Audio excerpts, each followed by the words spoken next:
What was the juicy revenge you enacted on your cheating spouse? I thought we were happy. We were your usual suburban professional couple. Financially secure, healthy, good intimate life, 2 kids. I thought we had a healthy social life. We were going through one of your typical married couple rough patches. Both of us were working long hours, not spending enough time together. We were going through some developmental problems with my son, and tensions in the house were running a little high. I noticed that she was spending a lot more time on her phone texting with her girlfriends. I didn't think much of it. I started making a much more concerted effort to get out of work when I could, help around the house, and be more emotionally available. But over the course of a few weeks, the gulf just kept getting wider. I ended up accidentally finding some messages when I charged up an old iPad for my son to use.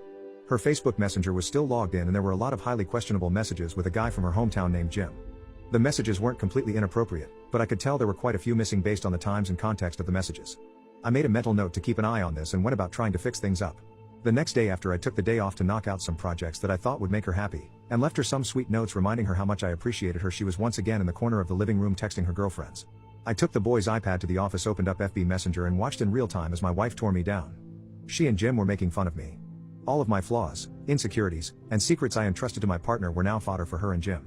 Not only that, but while there wasn't outright explicit messaging, there was an intimate undertone to the whole conversation, especially when she was bashing my performance in bed. I managed to take some screenshots but missed a good bit of the messages because as the conversation was unfolding, she was deleting them. I wasn't emotionally capable of confronting her. I stayed in the office until she was asleep and had a couple of drinks. I took off the next day and spent some time soul searching, drinking, and trying to figure out what to do. The wife came home and wanted to know what was wrong and I told her I had a bad day. A couple minutes later I was watching the iPad as the train wreck kept unfolding. So began a couple of solid weeks of taking screenshots, drinking, and detaching myself from the relationship. I knew there was no going back from this. The messages were now overtly intimate with my wife completely into it, and Jim was sprinkling in I love yous. I consulted a lawyer and started moving forward. Here's where everything got absolutely surreal.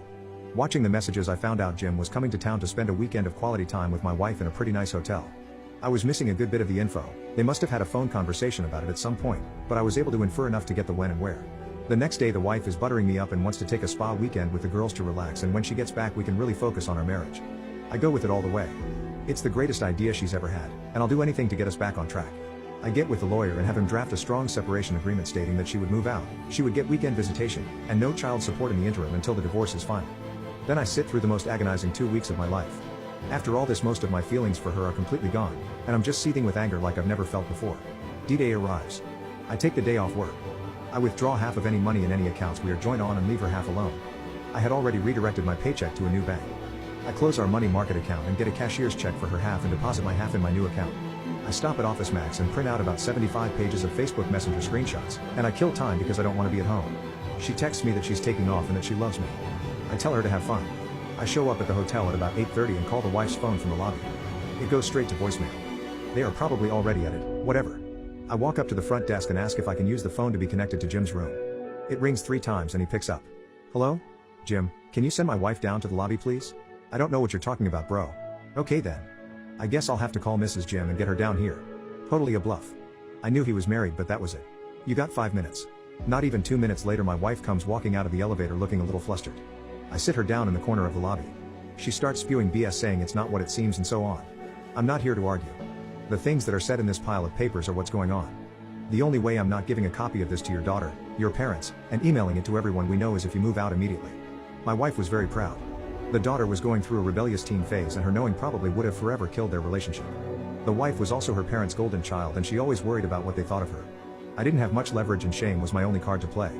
Also, her professional life is built up around her image, so I knew she would protect it at all costs. This is a check for half of the money market account. I've withdrawn my half of the money from all the other joint accounts. You should have more than enough to get a place. She starts to cry a little. I could almost see the different thoughts and waves of emotions going through her, but now was the time to keep pressing. Here is a separation agreement that I think is more than fair considering what's going on. I'm going to need you to look this over, sign it, and leave it at the house when you get your stuff. Do you want to look through these screenshots? No. Okay. Go have fun with Jim. Do not come back to the house or I'm going to send these to everyone. I bounce out of the lobby, and I can hear her start to have a breakdown. I get to the car, drive off to a parking lot and have my own crying rage fit. Previously I would have cried in front of her and yelled and whatnot, but I managed to get my stuff together enough to pull it off. I don't know what she did that night or over the weekend. She texted and called over and over wanting to talk. I just turned the phone off and by the time Monday afternoon rolled around there were movers getting her stuff and she delivered the agreement.